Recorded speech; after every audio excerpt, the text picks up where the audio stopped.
Este continente está esperando por un diluvio. Un diluvio que finalmente lo inunde de libertad. Welcome to WatchMojo, and today we're counting down our picks for the top 20 countries that don't exist anymore. For today, remember the Alamo! For this list, we're looking at past countries, unions, and empires that have fallen or dissolved. Do you remember learning about these countries? Let us know in the comments. Number 20, Tripolitania. This region has changed hands many times throughout its long history. It belonged to ancient Carthage before falling to the Roman Empire, then came under the control of the Vandals, and later the Byzantine Empire. It eventually became part of the Ottoman Empire, but enjoyed independence under the Karamanli dynasty from 1711 until 1835, after it was captured by Italy. It declared independence again as the short-lived Tripolitania Republic from 1918 to 1922. However, Italy soon reasserted control, and Tripolitania was an Italian colony until 1934. Today, the area is part of Libya, with Tripoli serving as the nation's capital. Number 19, the Italian Social Republic, or the Republic of Celeb. For 2 years, the country was split in half, divided into two countries, one led by King Victor Emmanuel and occupied by the Allies, the other a Nazi puppet state with Benito Mussolini at its helm. The official classification of this republic was always dubious. The ISR was an Italian fascist state and a puppet regime of Nazi Germany. In 1943, during World War II, Italy switched allegiances, signing an armistice with the Allies. German forces reacted by freeing the deposed Italian Prime Minister Benito Mussolini, who worked with the Nazi Empire and established the Italian Social Republic on September 23rd. Its power was limited, and it wasn't recognized by most countries. The republic collapsed towards the end of April 1945, when the Italian resistance movement captured Mussolini and a number of his ministers. Mussolini was executed the next day, and the republic's Minister of Defense quickly surrendered. Number 18, Catalonia. In the medieval period, the Principality of Catalonia was an autonomous region ruled by a composite monarchy called the Crown of Aragon, which controlled territory throughout the Mediterranean. Catalonia revolted and became a republic in 1641, although it was short-lived. In 1714, Philip V won the War of the Spanish Succession and made Catalonia part of Spain. While it regained some autonomy in the early 20th century, Catalonia was crushed again under the dictatorship of Francisco Franco. It's remained under Spanish control ever since, although it regained self-government in the late 1970s with Spain's transition to democracy. Nonetheless, the Catalan independence movement continues to fight for Catalonia's secession. We are a territory with a strong national personality. We need our independence. Number 17, the Republic of Texas.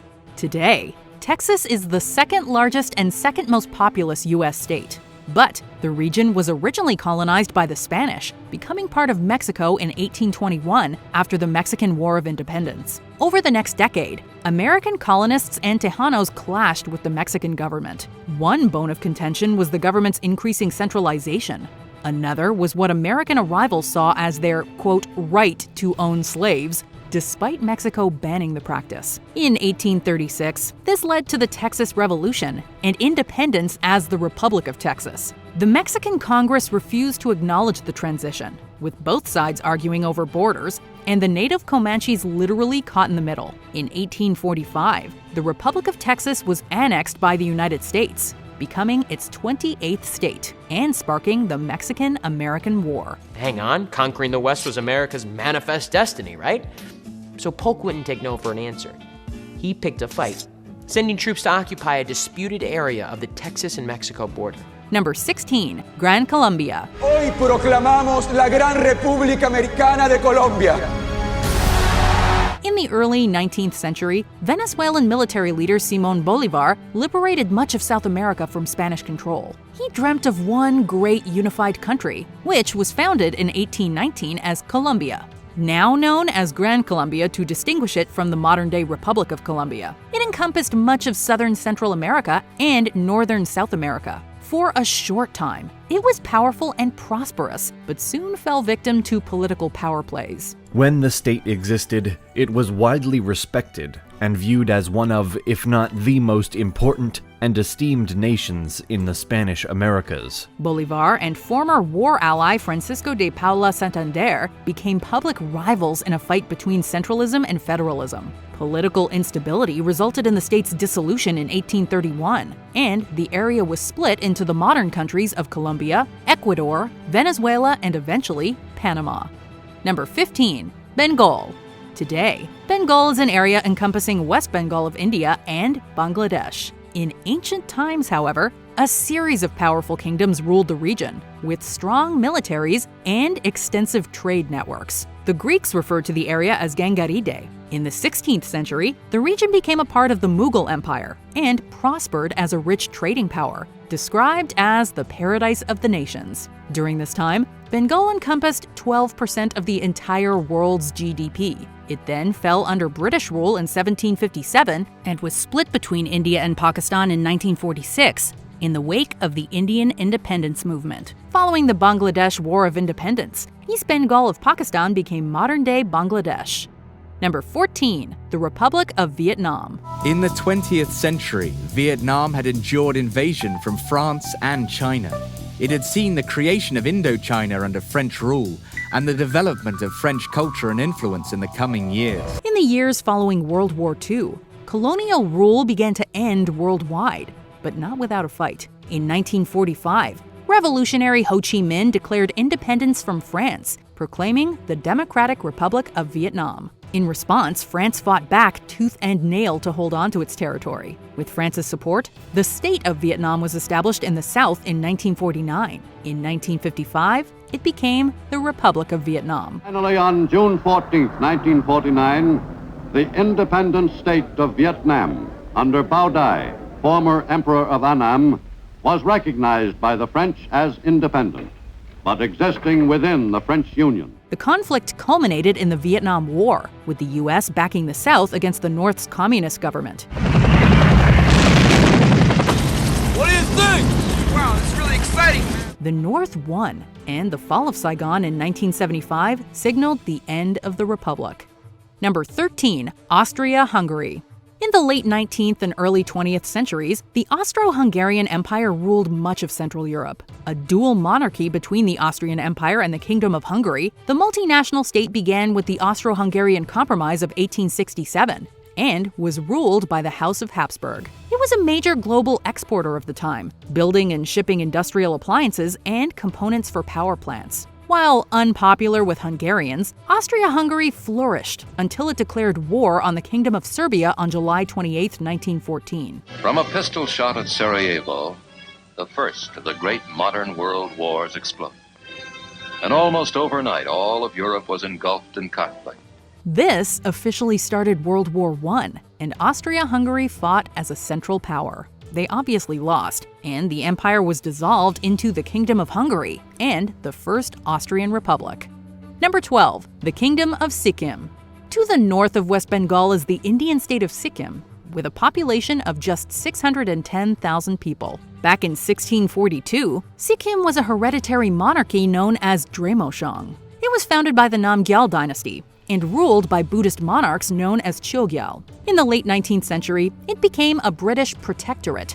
Then, in 1950, an Indian one with India's independence from Britain. Over the next decades, it became one of the richest regions of the Himalayas. However, political turmoil upheaved the kingdom in the early 1970s, and on April 14, 1975, a near-unanimous referendum abolished the monarchy and turned Sikkim into an Indian state. Number 11. The Weimar Republic. From 1919 to 1933, Germany was unofficially called the Weimar Republic, and officially Deutsches Reich. Formed between the Second and Third Reichs, this attempt at a republic was doomed from the start. At the end of the First World War, the Treaty of Versailles imposed harsh penalties on Germany, which contributed to issues with hyperinflation and warring communist and right-wing nationalist paramilitary movements. It wasn't all bad, though, as the government ended up helping German currency and railways, and got out of most of the imposed restrictions from the treaty. But it was all for naught, however, because after the Reichstag fire, a certain chancellor influenced the government to call a state of emergency, effectively ending the Republic and beginning Germany's Nazi period. Number 10. Tibet. The area of Tibet was once held by the short-lived Tibetan Empire, which was established in the early 7th century and dissolved in 842. Following its collapse, Tibet became a series of smaller territories, with the central portion of the country run by various forms of Tibetan governments. The Chinese Qing dynasty took control over the area in the 1720s, but Tibet won back its independence with the Xinhai Revolution in 1911. However, that only lasted until October 24, 1950, when China invaded and annexed Tibet. The native Tibetan government remained in place, but this was quashed following the failed uprising of 1959. Ever since, Tibet has remained under Chinese control. Number 9. East Germany. After World War II, Germany was reeling from their losses, and their territory was divided up by the Allies. West Germany ultimately stayed connected with the rest of Western Europe. East Germany, officially the German Democratic Republic or GDR, was snatched up by the USSR as a Soviet satellite state and was occupied by Soviet forces for decades. They built the infamous Berlin Wall in 1961 to stop emigration and killed many defectors. Despite having the best economy of the Eastern Bloc states, it was a grim situation. The Berlin Wall finally came down in 1989, and a year later, as the USSR was dying, the GDR was absorbed into a unified democratic Germany. Number 8. Prussia. Wow, Germany's had more names than Puff Daddy. Excuse me, beg your pardon. This iteration was called Prussia. Starting out as a duchy, it became a kingdom in 1701 under Frederick I, and became famous for its military strength, most notably under Frederick the Great and Otto von Bismarck. At its peak, Prussia covered parts of what are now 8 European countries. After German unification in 1871, Prussia was the largest state in the German Empire, but ceased to be a kingdom after World War I.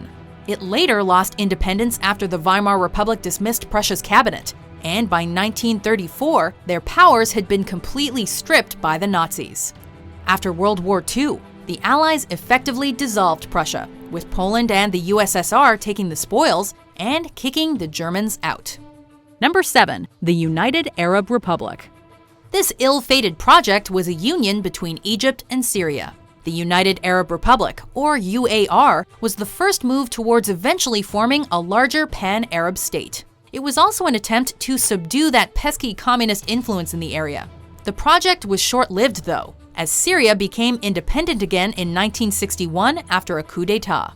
Egypt kept the name UAR for another 10 years before realizing they weren't united with anyone. They officially changed back to Egypt in 1971, shortly after the death of their president and founder of the UAR, Gamal Abdel Nasser. Number 6. Ceylon. Just off the coast of India, Ceylon was the converted name given to Sri Lanka after the Portuguese landed there in the early 16th century. Like a lot of countries during the Age of Discovery and New Imperialism, Ceylon went through its fair share of European overlords, ending with the British, who consolidated rule over the island starting in 1815. Fast forward to 1948, and Ceylon became a dominion, fully independent of Britain, but still recognizing the British monarch. It stayed this way until 1972, when it became a republic and its name was changed to Sri Lanka. Today, Parliament plans to erase most references to the country's old name. Number 5. Czechoslovakia. After the Central Powers were defeated at the end of World War I, the Austro-Hungarian Empire was dissolved and split into a bunch of successor states. One of these was Czechoslovakia, one of the few countries in Europe that was a democratic republic at the time. They had a good thing going until the Nazis gobbled it up, and later, of course, the Soviets. During the Velvet Revolution in 1989, the Czechs deposed their government and restored their democracy, but things weren't all rosy. By 1993, nationalist tensions between Czechs and Slovaks caused the country to peacefully split into two, the Czech Republic in the west and Slovakia in the east, effectively making them Czechmates. Number 4. Rhodesia. Starting out as the British colony of southern Rhodesia and named after Cecil Rhodes, the British businessman who exploited the region, this Southeast African state had a history mired in blood. In 1965, the minority whites signed a Declaration of Independence from the UK, which was declared illegal, as Britain only allowed the majority to make such a declaration. After British sanctions and a 15-year civil war between Robert Mugabe's ZANU, Joshua Nkomo's ZAPU, and Ian Smith's Rhodesian government, Rhodesia buckled. Universal suffrage was granted, and the state was named Zimbabwe Rhodesia. Elections were held in 1980, and Robert Mugabe and ZANU won. The European name of Rhodesia was replaced with just Zimbabwe, and Mugabe dominated the country's politics for decades, first as prime minister and then as president. Number 3. The Ottoman Empire. With an over 600-year existence, the Ottoman Empire's run was one of the longest in history. The Ottoman Empire. I could get used to this. You know what? This is what I want our empire to be about. They officially ended the Byzantine or Eastern Roman Empire by taking Constantinople. They annexed much of the Middle East under Suleiman I, dominated the land surrounding the Mediterranean Sea, and were instrumental in causing European nations to modernize their weaponry. They had a good run, barring multiple genocides, but political ineptitude, internal revolts, and the sheer vastness of the empire caused it to decline. Allied with Germany during World War I, the loss saw the empire dismantled. With the Turkish War of Independence, the Sultanate was abolished, and the Republic of Turkey took the empire's place, while its legacy was whittled down. Number 2. Yugoslavia. Along with Czechoslovakia, Yugoslavia was another remnant of the old Austro-Hungarian Empire. Unlike its peer, which adopted democracy, Yugoslavia became a kingdom. That kingdom was invaded by the Nazis in 1941, as was the trend in Europe. At the end of World War II, it became a socialist federal republic unaffiliated with the USSR, under the leadership of Josip Tito.